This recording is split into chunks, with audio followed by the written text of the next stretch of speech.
My name is Kola Oletobi. I'm a certified national accountant, also a chartered accountant with a member of ICANN.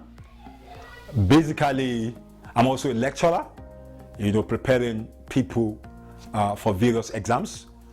We have a firm that is called Patrick's Professional Consult that is basically preparing professional students for professional exams. We're looking at advanced taxation, and in the advanced taxation we'll be looking at the following topics. We'll be covering the following topics under the advanced taxation.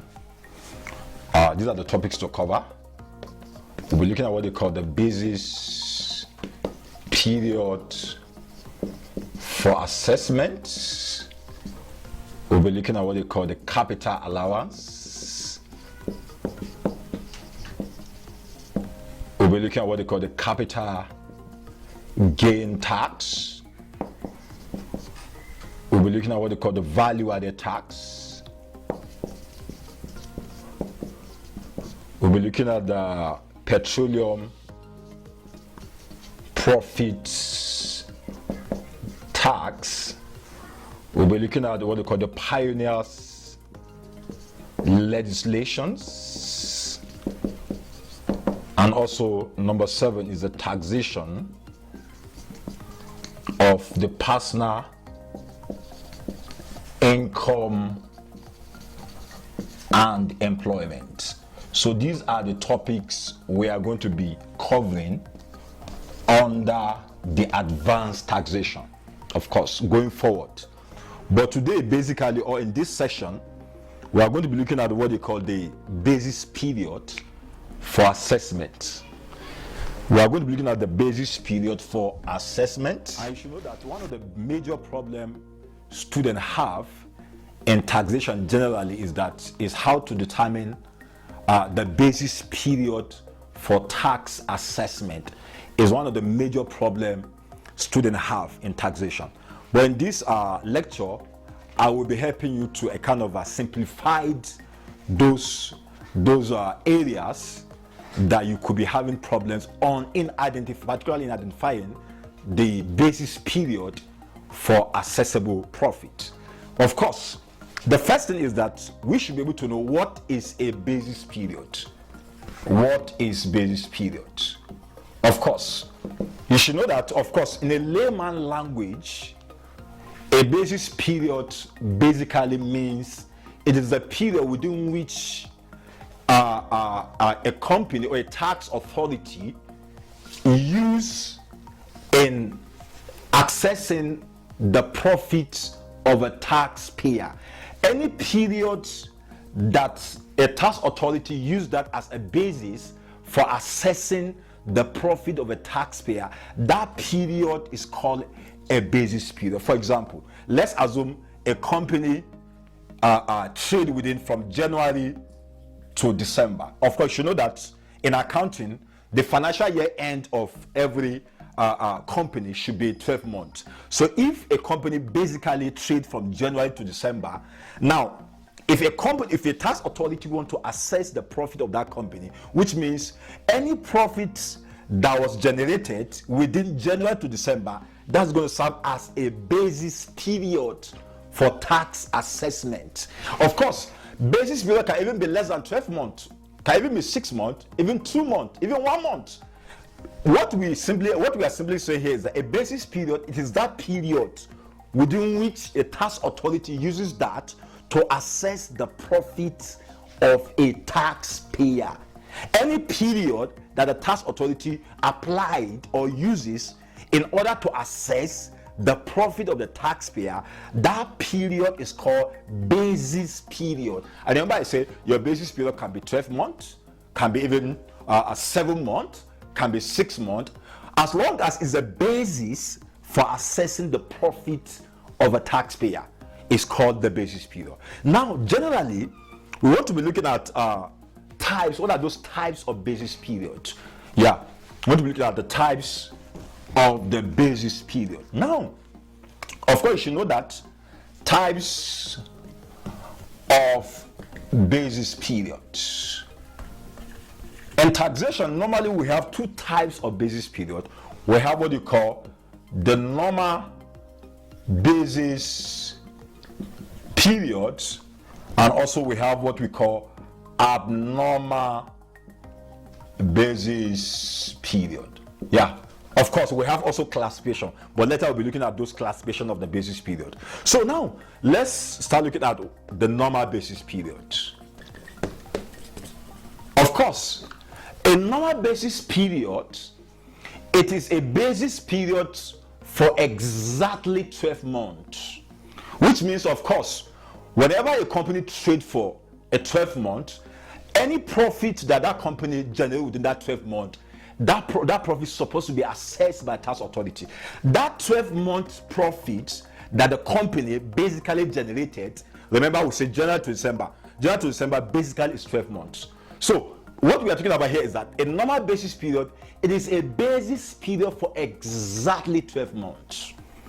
So which means anytime a company generates a profit from maybe January to December, and please, one thing you should know that is that basically the year ends of company basically differs. You should know that in taxation, government fiscal year in taxation basically runs from January to December, basically. Of course, you know that companies' financial year might not be the same thing with that of our government. A company can start their own accounting year even in 1st of November, then end to 31st of October the following year, as long as it's 12 months. But you should know that government fiscal year basically runs from January to December, except now you should also know that, as I said earlier, that companies' financial year end might not be the same thing with the government fiscal year. A company is at liberty to start their financial year at any date and end at as long as exactly 12 months. So I need to establish that before we can actually move forward. So what am I saying here is that a normal basis period, it is a basis period of exactly 12 months. And most of the times now, normal basis period is applicable, apply on the existing company. Basically, existing company. When the company has been existing for a long period of time, which means when a tax authority want to assess the profit of that particular company, of course, since it's exactly 12 months, which means we are going to apply, it's going to be, that basis period is going to be a normal basis period. So so now in this case, we don't have actually problem with what they call the normal basis. Since, of course, you should know that anytime a company generate a profit for 12 months, since that profit is supposed to be subject to tax, we don't have any problem with that. But what we have problem is the second type of the basis, which we call abnormal basis period. That's the second one. So now we want to be looking at abnormal basis period. Now, abnormal basis period, it is a basis period that is either less than 12 months or more than 12 months. It's called the abnormal basis period. Any basis period that is less than 12 months or greater than 12 months is called the abnormal. But now we want to be looking at what are those factors or circumstances that may give rise to what they call abnormal basis period. What are those factors or what are those circumstances that may give rise to what they call abnormal basis period? Of course, the first factor or circumstances, I call them circumstances that may give rise to abnormal basis period. What are those circumstances, or you call them factors, that may give rise to abnormal basis? Of course, the first one is called the commencement of a business, which means when a business commences, of course, can give rise to what they call abnormal basis period. Number two is the cessation of a business, can also give rise to what they call abnormal basis period. The third one is called the change of accounting dates. So these are the three factors or circumstances that might give rise to what they call the abnormal. But before I explain this, we start talking about what called the commencement of a business, the cessation of a business, the change of accounting day, I should be able to explain what are the classification of basis period, basically. What are the classification of basis period? So let's look at now the classification of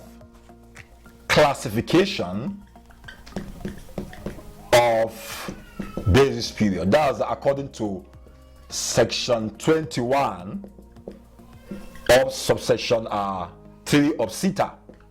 Yeah, you see, if you go to that tax act there, you see the classification of the basis period. Of course, now there are two classification of basis. The first one is called the actual year basis period. The second one is called the preceding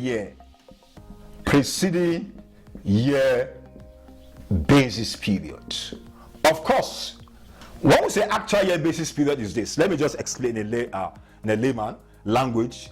In this case, whenever a taxpayer, please hear, when I say a taxpayer here can be an individual or a company. Yeah. Whenever a taxpayer generates an income in a particular year, for example, let's assume a taxpayer or a company generates an income, a profit in 2010. Now, if that company generates income in 2010 and the tax authority assesses that company in that year, that kind of assessment is called the actual year basis of assessment, which means whenever a company generates a profit in a particular year and that profit is assessed in the same year the company generates that profit, that kind of assessment is called the actual. Like, for example, most of the personal income tax basically are assessed on the actual. Personal income tax is assessed on our personal income. That's Peter is assessed on actual year. Even capital gain tax, capital gain tax is talking about when a company disposes an asset and there's a gain on disposal. Any profit or gain from that disposal also be assessed on the actual year. Even PPT, petroleum profit tax, also assessed in that year. Like companies basically who are operating under the oil and gas industry, whenever they generate a particular income, that particular profit also is assessed in that particular year they generate the profit. So that kind of assessment is called the actual year basis period for assessment. Of course, the second one is called preceding year basis. Now, for preceding year basis of assessment, if it's basically if a company generates a profit in a particular year, since 2010, and that profit is subject to tax in 2011, that kind of assessment is called the preceding year basis of assessment. You generate a profit in 2010 and you are assessed in 2011 by tax authority. That kind of assessment is called the preceding year of assessment. Of course, you should know that most of the company income tax basically, or most companies basically are assessed on the basis of the preceding year. Most companies basically are assessed on the basis of the preceding year. So that's what you know. These are the two classifications. I don't know whether it's clear, but these are two classifications of basis period: the actual year basis period, the preceding year basis. Actual year simply means when a company generates a profit in a particular year and that profit is assessed by tax authority in that year, is basically called the actual year basis of assessment. If a company generates a profit in a particular year and that profit is assessed in the subsequent year, the following year, which means that kind of assessment is called the preceding year basis. So now let's come to what they call I need to explain so that by the time we start looking at these circumstances that give rise to. Okay, we have actually come to the end of this session of the class. So see you in the next session. Thank you.